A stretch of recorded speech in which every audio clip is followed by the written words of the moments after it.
What's up YouTube? Not too long ago, someone in my Twitch chat asked me, Chaos, why is your clear so slow? And I looked at my clear and it was 252. Not only that, but I was even making mistakes on it, when it's supposed to be extremely autopilot, with no double camping gimmicks. They linked other clears, which were a lot faster, one of them being a 234 clear with 2 smites.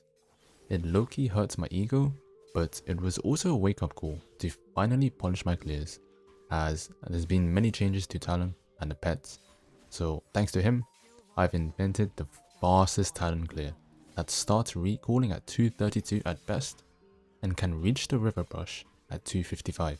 So a big thanks to him, as all my clears are now a lot faster. Look back. There is nowhere to go but forward. Before the game starts, I have a quick announcement to make. I recently collaborated with Donbishi, an interactive learning platform to help you improve your jungle and champion knowledge. I'd recommend checking it out and taking the Talon course that I voiced, as I guarantee you will learn new things that will be useful in your games. To start, challenge yourself with a short quiz to earn a discount using the link in the description or pinned comment. I will also have some exclusive educational content on my Ko-fi page in the future, so drop a follow using the second link and I'll keep you updated. Alright, so this game I'm not really looking to play fights before my first clear.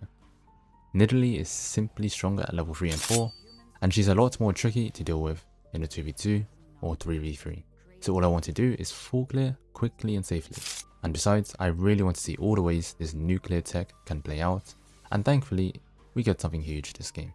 This clear isn't the easiest to pull off, and I do believe alacrity isn't needed to achieve 232, which is the fastest possible recall time. However, I think on average, expect a 234 recall, which means if you path perfectly to the river, you're going to be there around 257.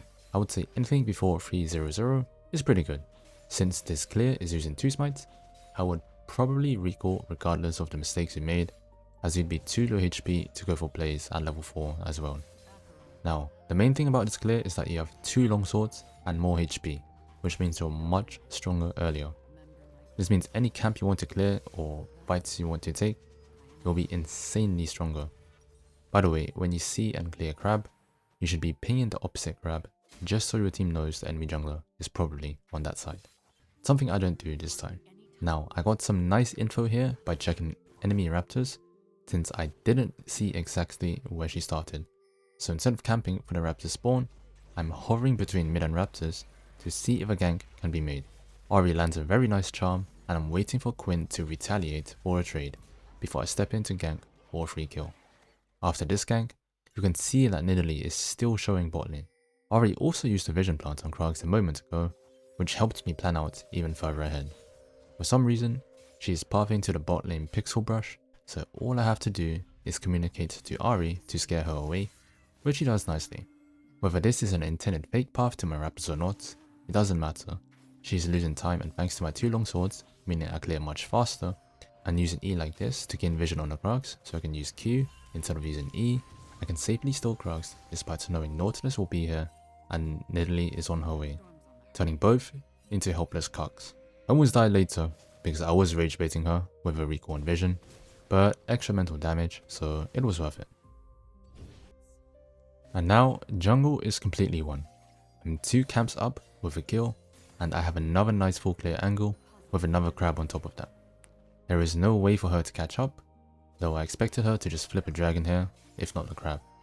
Now as I'm doing crab, she's showing mid, which you might think is a bit weird, but it's a very simple rotation attempt from them.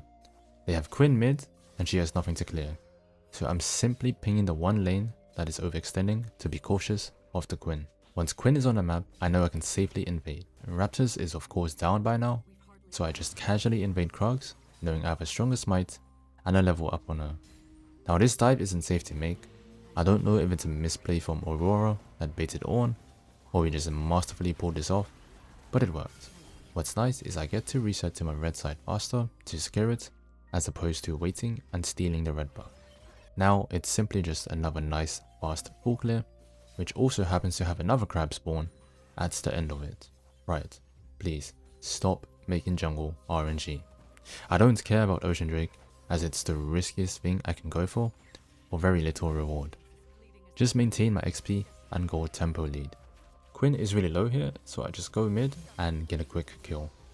Bot lane seems to be overextending really hard, and I ward dragon just in case I get a lucky steal on the way. Now, since my raptors have a short delay here, I'm just helping my support gain vision control with Umbral, and since we cleared vision, I can quickly solo dragon because I'm strong. My top just died here, so I actually path back to the spawn and grab to secure it and make sure she can't play bot side with me around. We also see the Quinn sneak in here, so I'm watching that brush closely, though he must have thought we were blind. This here was pretty bad judgment. I thought there was going to be a 2v3 here, so I evade the ward while checking Tribrush one-handedly. This was a very bad play unless Leona ults Nautilus, but yeah, mostly my mistake here. Nothing really happened for a while, and I kinda troll flash for these 1 HP targets, probably because I have Dark Harvest and Passion Breaker, and I'm just naturally a greedy bastard. But I'd say after almost taking bot T2 and Dragon, it was worth, as we are in a very comfortable spot, if not already. Some people are just starting left and right because it's solo queue. For plays like this, you need to be checking your Umbral status above your HP bar, and they're completely unaware, so I get a nice clean assassination on Quinn here. The fight is breaking out, so what I like to do with the Hextech map is use it, but don't show my destination until the end. I pressure and zone the 2 carries, while we isolate and collapse on Nautilus here. Plays like this, again, just abuse Umbral's info to know if it's a relatively safe play to make, and also don't choke it like I did. The fight is breaking out shortly after, but I can't go in without my ult, so I'm mostly showing so the enemies don't engage here. I almost int and get hooked by Nautilus, but I probably didn't calculate it, to be honest, surely. Remember, you can be 20-0 on Talon, but 1 CC can make you worthless, so play safe without your ult. I get a little distracted by Aurora diving here, and Ezreal catches me off guard, but my ult just about comes back up. After Dragon, I get a bit of a late reset here, and even though my team is spamming into fights, they should be waiting for me, but because I'm playing Talon with Ghostblade and Blue Smite, I actually don't mind being late to a fight, so I can clean up with less CC saved for me. So I don't cancel my recall to get my Edge of Night, and despite having an awkward fight, it was pretty much won. Now we see Quinn crashes wave for free here. It also baits my Ahri to TP. As Talon players, we should know how nice it is to see an enemy TP like this, as it means you can quickly flank for a man advantage. So I'm moving as fast as I can to intercept the Quinn. A bit off, but good enough to catch and delete her. We start a pretty bold Baron call, with Quinn still dead, and honestly, I still can't explain how I basically didn't have stealth at all here. I'm pretty sure it was a bug, or the most unlucky accidental AA timing. To me, it seems like I accidentally auto-attacked Nidalee somehow from that range. My R kills her, but the attack animation still goes through at the same time, until I had no stealth the entire fight because of it. Anyways, yeah, unlucky fights, and Ezreal hits a clip because of it. Alright, so for the last Soul Drake fight, somehow Quinn gets caught, so we look for a 5v4 fight. Since I'm so fast, I have Edge of Night and Umbral, I'm actively stalking them from behind, clearing any vision so my team doesn't get collapsed on. Not too close to be at risk, but not too far to join the fight quickly. The combo here could have been used on Ezreal, but I still nuke one enemy while pressuring and wasting Ezreal's DPS, and the game is now over.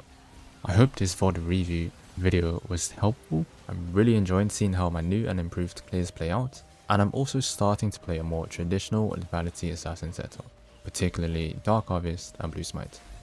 If you want to see a new build guide, let me know down in the comments, and I'll work on something I will take into account the next patch's item buffs.